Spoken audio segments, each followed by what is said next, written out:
नमस्कार दोस्तों, स्वागत है आपको हमारे channel only study Mishra sir में। आइए हम पढ़ते हैं आज बहुत ही शानदार करंट अफेयर्स जो आपके परीक्षा के लिए बेहद महत्वपूर्ण होंगे। और एक एक प्रश्न बहुत ही चुनिंदा है, आप इसको पढ़िए, लिख लीजिए और अपने नोट्स बनाइए। महीने दिन का आपका पूरा करंट अफेयर्स बन जाएगा।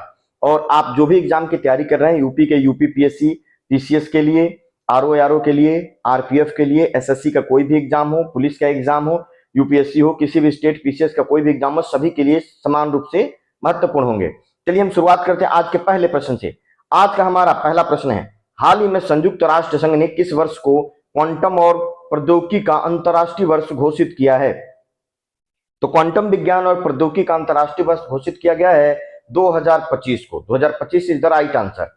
अब चलिए इसका हम डिटेल देखते हैं। और जो भी इस प्रश्नों में जो भी डिटेल बताई जा रही है, जो भी स्टैटिक जीके के प्रश्न बताए जा रहे हैं, आप उसको याद कर लीजिए, वो हमेशा आपके लिए काम आएगा।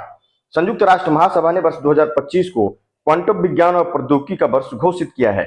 इससे पहले संयुक्त राष्ट्र संघ ने 2025 को सहकारिता का अंतर्राष्ट्रीय वर्ष, शांति और विश्वास का अंतर्राष्ट्रीय वर्ष, झील संरक्षण का अंतर्राष्ट्रीय वर्ष घोषित किया है। अब एक बात ध्यान रखिएगा, 2025 को कौन कौन सा वर्ष घोषित किया गया? अभी क्वांटम विज्ञान और प्रौद्योगिकी का वर्ष तो घोषित किया ही गया है, इसके पहले 2025 को 3 और वर्ष घोषित किया जा चुका है। सहकारिता का अंतर्राष्ट्रीय वर्ष, शांति और विश्वास का अंतर्राष्ट्रीय वर्ष और झील संरक्षण का अंतर्राष्ट्रीय वर्ष घोषित किया जा चुका है। अब ये क्वांटम विज्ञान और प्रौद्योगिकी का जो है वर्ष क्यों घोषित किया गया है ना, तेज ध्यान रखिएगा, क्योंकि वर्ष 1925 में जर्मन भौतिक विज्ञानी वर्नर हाइजेनबर्ग ने एक शोध पत्र प्रकाशित किया था, जिसमें क्वांटम सिद्धांत को जो है प्रतिपादित किया था। तो इसी के 100 वर्ष पूरे होने पर क्वांटम विज्ञान और प्रौद्योगिकी का वर्ष मनाया जा रहा है। एक बात ध्यान रखिएगा, वर्ष 2024 को अंतरराष्ट्रीय कैलिड्स वर्ष के रूप में मनाया जा रहा है। ये जो 2024 है ना, इसको अंतरराष्ट्रीय कैलिड्स वर्ष के रूप में मनाया जा रहा है। 2023 को दलहन वर्ष के रूप में मनाया गया था, ये भी ध्यान रखिएगा। 2023 को वेरी मोस्ट इंपॉर्टेंट दलहन वर्ष के रूप में भी मनाया गया था। अब यूएनओ के बारे में देखिए, क्योंकि यूएनओ ने घोषित किया है, तो यूएनओ के बारे में पढ़िए। यूएनओ की स्थापना 24 अक्टूबर 1945 को हुई। मुख्यालय इसका न्यूयॉर्क में है। और यूएनओ के 193 सदस्य देश हैं। महासचिव एंटोनियो गुटेरेस है। और यूएनओ के 6 अंग हैं। इसकी 6 आधिकारिक भाषा है। 6 आधिकारिक भाषाओं के नाम जरूर याद कर लीजिए, अंग्रेजी, फ्रेंच, रूसी, स्पेनिश, चीनी और अरबी। तो इस तरीके के सारे प्रश्न याद रखिए। स्टैटिक जीके के जो भी प्रश्न है लिखिए, पढ़िए और इसको याद करिए, आपके परीक्षा के लिए बेहद महत्वपूर्ण होंगे। अगला प्रश्न देखिए, भारत और किस देश के बीच समुद्री अभ्यास जिमेक्स का 8वां संस्करण शुरू हुआ है? तो जिमेक्स का 8वां संस्करण शुरू हुआ है जापान में, है ना। किस देश के बीच होता है? भारत और जापान के बीच। और कहां शुरू हुआ है? जापान में। जापान के योकोसुका में शुरू हुआ। जापान का एक जगह है योकोसुका, वहां पर शुरू हुआ है, यह बात ध्यान रखिएगा। भारतीय नौसेना का स्वदेश निर्मित steel frigate IPS Shivalik JIMEX अभ्यास में भाग ले रहा है। भारतीय नौसेना का स्वदेश निर्मित जो स्टील फ्रिगेट आईपीएस शिवालिक है, वो जिमेक्स अभ्यास में भाग ले रहा है। अब देखिए, भारत और जापान के बीच कौन कौन से अभ्यास होते हैं, इसके बारे में आपको याद कर लेना है।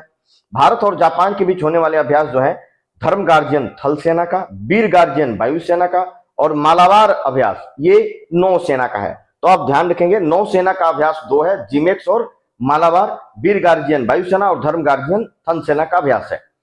और इसके साथ साथ जापान के बारे में भी जानिए। जापान जो पूर्व एशिया में देश है, सूर्योदय का देश भी कहा जाता है।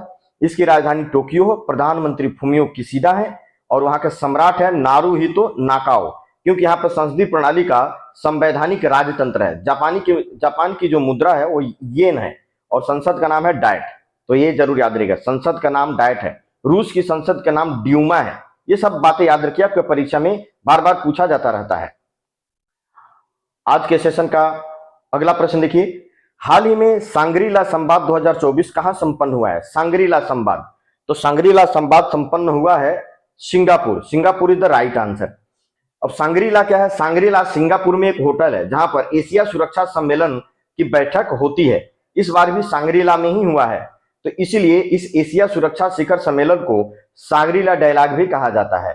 सांग्रीला वार्ता या एशिया सुरक्षा शिखर सम्मेलन, इसका 21वां संस्करण जो है अभी आयोजित हुआ है सिंगापुर के सांग्रीला होटल में। तो ध्यान रखिएगा, ये प्रश्न आपके परीक्षा के लिए बहुत ही महत्वपूर्ण होगा था, वेरी मोस्ट इंपोर्टेंट। सिंगापुर जो दक्षिण पूर्व एशिया का देश है, सिंगापुर की राजधानी सिंगापुर सिटी ही है। चलिए अगला प्रश्न देखें। हाल ही में शेख सबा अल खालिद किस देश के क्राउन प्रिंस बने हैं? तो इसका उत्तर हो जाएगा कुवैत। कुवैत के क्राउन प्रिंस शेख सबा अल खालिद बने हैं। कुवैत। कुवैत के बारे में जानिए। कुवैत एक अरब प्रायद्वीप प्रदेश है तथा पश्चिमी एशिया में स्थित है। इसकी राजधानी कुवैत सिटी है और इसकी मुद्रा जो है दिनार है। ध्यान रखिएगा, वेरी वेरी मोस्ट इंपॉर्टेंट। अगला प्रश्न देखें। भारत और किस देश के बीच कोड शेयर समझौता हुआ है? भारत और किस देश के बीच कोड शेयर समझौता हुआ है, ये याद रखना है। तो ये हुआ है जापान के बीच। जापान और भारत के बीच जो कोड शेयर समझौता हुआ है। समझौता किस लिए हुआ है? तो जापानी एयरलाइंस और भारत के इंडिगो एयरलाइंस के बीच कोड शेयर समझौता हुआ है कि जापान अपने घरेलू विमानन को बढ़ा सके और उसको और मजबूत बना सके। तो कोड शेयर समझौता भारत और जापान के बीच। अगला प्रश्न देखें। हाल ही में कौन ग्रीन डे के बेटर न्यूट्रिशन ब्रांड के एम्बेसडर बनी है? ग्रीन डे कंपनी है, उसका एक ब्रांड बेटर न्यूट्रिशन, उसी का एम्बेसडर किसे बनाया गया है? ये बनाया गया पीवी सिंधु को। PV Sindhu is the right answer. PV Sindhu को बनाया गया है, ये याद रखिएगा। ग्रीन डे कंपनी के बेटर न्यूट्रिशन जो ब्रांड है उसकी ब्रांड एम्बेसडर। और ब्रांड एम्बेसडर से बहुत सारे प्रश्न पूछे जाते रहते हैं, तो आप लोग ब्रांड एम्बेसडर से जुड़े बहुत सारी बातें हमने लिख दी है, उसको याद कर लीजिए। ब्रांड एम्बेसडर से BPCL, Bharat petroleum corporation limited, इसका नीरज चोपड़ा, आप लोग प्रचार देखते होंगे, नीरज चोपड़ा जो है इसका प्रचार कर रहे हैं, भारत पेट्रोलियम का। बिस्लरी का, टेक्नो का और हिंडई मोटर जो है उसका दीपिका पादुकोण बनी है। Bisleri, Tecno, Hyundai Motor India जो है उसकी ब्रांड एम्बेसडर दीपिका पादुकोण है। स्लाइस जो एक जूस है उसका नयनतारा ब्रांड एम्बेसडर है। चेन्नई सुपर किंग का कैटरीना कैफ। मसाला ब्रांड है केपीजी, उसका करीना कपूर। और एक स्पर्श सीसीटीवी का जो ब्रांड एम्बेसडर बनाया गया है सोनू सूद को बनाया गया। तो ये बात याद रखिएगा, आपके परीक्षा में जरूर पूछा जाएगा, बहुत ही महत्वपूर्ण होता है, ऐसे प्रश्न पूछे ही जाते रहते हैं। अगला प्रश्न देखिए। हाल ही में ब्रह्मोस मिसाइल केंद्र के किस पूर्व इंजीनियर को उम्र कैद की सजा सुनाई गई है? इसका उत्तर हो जाएगा निशांत अग्रवाल। निशांत अग्रवाल को, जो ब्रह्मोस मिसाइल केंद्र में इंजीनियर के रूप में काम कर रहे थे, उनको जो है उम्र कैद की सजा सुनाई गई है। अब ये उम्र कैद की सजा सुनाई क्यों गई है इसके बारे में आप पढ़ लीजिए। निशांत अग्रवाल ब्रह्मोस एरोस्पेस जो मिसाइल केंद्र है नागपुर में है और वहीं इंजीनियर थे। निशांत पर पाक खुफिया एजेंसी आईएसआई के लिए जासूसी करने एवं खुफिया जानकारी शेयर करने का दोषी पाया गया है, इसीलिए उनको उम्र कैद की सजा सुनाई गई है। अगला प्रश्न देखें। हाल ही में किस देश में सुअर से मनुष्य का लीवर प्रत्यारोपण सफल माना गया है? तो चाइना में जो है सुअर का लीवर मनुष्य में प्रत्यारोपण किया गया है, एकदम बिल्कुल सफल रूप से। तो ध्यान रखिएगा, ये प्रश्न जरूर आएगा कि किस देश में सुअर का लीवर मनुष्य में प्रत्यारोपण हुआ, वो भी सफलतम तरीके से, तो हो जाए चाइना। अगला प्रश्न देखिए। किस बैंक का बाजार पूंजीकरण 8 लाख करोड़ रुपए के पार पहुंच गया? 8 लाख करोड़ रुपए के पार पहुंच गया। तो एसबीआई का 8 लाख करोड़ रुपए के पार पहुंच गया। यह पहला सरकारी बैंक है और ओवरऑल तीसरा बैंक होगा। एचडीएफसी और आईसीआईसीआई के बाद एसबीआई तीसरा जो बैंक होगा जिसका बाजार पूंजीकरण 8 लाख करोड़ रुपए हो गया है। और अगला प्रश्न देखें आज के सेशन का। अंतरराष्ट्रीय क्रिकेट में 600 छक्के लगाने वाले दुनिया का पहले बल्लेबाज कौन बने हैं? तो इसका उत्तर हो जाएगा रोहित शर्मा। अंतरराष्ट्रीय क्रिकेट में 600 छक्के लगा दिया। जो टी20 वर्ल्ड कप हो रहा था तो उसी में इन्होंने आयरलैंड के खिलाफ जो पहला मैच खेला उसी में इन्होंने 600 का आंकड़ा पार कर लिया। सर्वाधिक छक्के लगाने वाले खिलाड़ियों का नाम देख ले। रोहित शर्मा 600 प्लस हो गया 473 मैचों में। क्रिस गेल ने 553 छक्के लगाए 483 मैचों में। और शाहिद अफरीदी ने 476 छक्के लगाए हैं 524 मैचों में। अगला प्रश्न देखें। हाल ही में कौन सा देश भारत का शीर्ष तेल आपूर्तिकर्ता बना है? भारत को सबसे ज्यादा तेल आपूर्ति कौन कर रहा है, उसमें एक नंबर पे कौन है? तो उसका उत्तर हो जाएगा रूस। रूस भारत को सबसे ज्यादा तेल आपूर्ति कर रहा है वर्तमान में। चलिए इसका पूरा डिटेल देखिए और पहले, दूसरे, तीसरे नंबर को भी देखेंगे भारत को तेल आपूर्ति करने वाले देश कौन से हैं। मई में भारत का रूसी तेल आयात अप्रैल की तुलना में 14.7% और एक वर्ष की पूर्व की तुलना में 5.9% बढ़ा है। मई में रूस से तेल आयात बढ़कर 2.1 बिलियन बैरल प्रतिदिन के स्तर पर पहुंच गया है। बीपीडी का मतलब है बैरल पर डे। भारत को शीर्ष तेल आपूर्ति करने वाले देश कौन से हैं? तो सबसे ज्यादा तेल आपूर्ति कर रहा है वर्तमान में रूस, दूसरे नंबर पर सबसे ज्यादा इराक और तीसरा नंबर सबसे ज्यादा सऊदी अरब भारत को तेल आपूर्ति कर रहे हैं। अगला प्रश्न देखिए, बहुत ही महत्वपूर्ण प्रश्न है। हाल ही में कौन एप्पल को पीछे छोड़कर दुनिया की दूसरी सबसे मूल्यवान कंपनी बन गई है? तो इसका उत्तर हो जाएगा एनवीडिया। एनवीडिया एप्पल को पीछे छोड़कर दुनिया की दूसरी सबसे मूल्यवान कंपनी बन गई है। दुनिया की सबसे मूल्यवान कंपनियां कौन सी है? माइक्रोसॉफ्ट दूसरे नंबर पर, एनवीडिया और एप्पल तीसरे नंबर पर हो गया है। तो दुनिया की सबसे मूल्यवान कंपनी माइक्रोसॉफ्ट और एनवीडिया दूसरे नंबर पर है। अगला प्रश्न देखें। हाल ही में national gallery of modern art ने कहा शिवाजी महाराज की 350वीं राज्याभिषेक प्रदर्शनी आयोजित की? शिवाजी महाराज की 350वीं राज्याभिषेक प्रदर्शनी आयोजित की किसने? National gallery of modern art ने।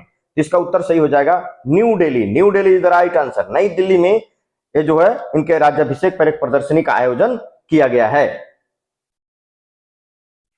अगला प्रश्न देखा। हाल में एनपीसीआई ने यूपीआई भुगतान शुरू करने के लिए किस देश के केंद्रीय बैंक से साथ समझौता किया है? एनपीसीआई ने यूपीआई भुगतान शुरू करने के लिए किस देश के केंद्रीय बैंक के साथ समझौता किया है? उत्तर हो जाएगा पेरू। पेरू, ध्यान रखिएगा, पेरू की राजधानी है लीमा, ध्यान रखेंगे। और दक्षिण अमेरिकी महाद्वीप का देश है, एक तटीय देश है, दक्षिण अमेरिकी महाद्वीप का देश है, पेरू की राजधानी है लीमा। एनपीसीआई के बारे में जानिए। एनपीसीआई और यूपीआई इन दोनों के बारे में आप जानें। एनपीसीआई पूरा नाम है national payments corporation of India. स्थापना हुई थी 19 दिसंबर 2008 को। इसका मुख्यालय मुंबई में है और आरबीआई के अधीन काम करता है। यह भुगतान और निपटान प्रणाली अधिनियम 2007 के तहत आरबीआई और भारतीय बैंक संघ की एक पहल है। ये बात याद रखिएगा, एनपीसीआई की स्थापना 2008 में हुई थी। अब यूपीआई के बारे में जानिए। यूपीआई क्या है? Unified payment interface. यूपीआई का पूरा नाम है यूनिफाइड पेमेंट इंटरफेस। इसको कब बनाया गया? 11 अप्रैल 2016 को लॉन्च किया गया। एनपीसीआई के अधीन काम करता है। अब ये जो भारत का यूपीआई है वो और किन किन देशों में चलता है? तो भारत का यूपीआई भारत में तो चलता ही है, भूटान में भी, मलेशिया में, सिंगापुर में, यूएई अर्थात संयुक्त अरब अमीरात में, फ्रांस में, श्रीलंका और मॉरिशस में ये यूपीआई भी चलता है। वहां के देशों ने इसको अलाउ किया हुआ है। बहुत शानदार पेमेंट सिस्टम है जिससे पेमेंट काफी आसान हुआ है। चलिए अगला प्रश्न देखिए। हाल ही में चर्चा में रही स्पर्श सेवा किस मंत्रालय से संबंधित है? तो हाल ही में चर्चा में रही स्पर्श सेवा ये रक्षा मंत्रालय से संबंधित है। रक्षा मंत्रालय से संबंधित है स्पर्श सेवा, ये याद रखिएगा। वेरी वेरी मोस्ट इंपॉर्टेंट प्रश्न। तो इस तरीके के प्रश्नों को आप जरूर लिख लीजिए, पढ़िए और अपने नोट्स स्वयं बनाइए। महीने दिन का मैगजीन तैयार हो जाएगा। और हमारे चैनल पर नए हैं तो इसको सब्सक्राइब जरूर करिए। हमारा चैनल बिल्कुल नया है, आप लोगों के सपोर्ट की बहुत जरूरत है, तो आप शेयर जरूर करिए। आप अच्छा लगता है तो जरूर शेयर करें इसे, और वीडियो को लाइक करना तो बिल्कुल ना भूलिए, लाइक अवश्य करिए। तो चलिए दोस्तों, इस वीडियो पर लास्ट तक बने रहने के लिए सभी लोगों का बहुत बहुत धन्यवाद। जय हिंद, जय भारत।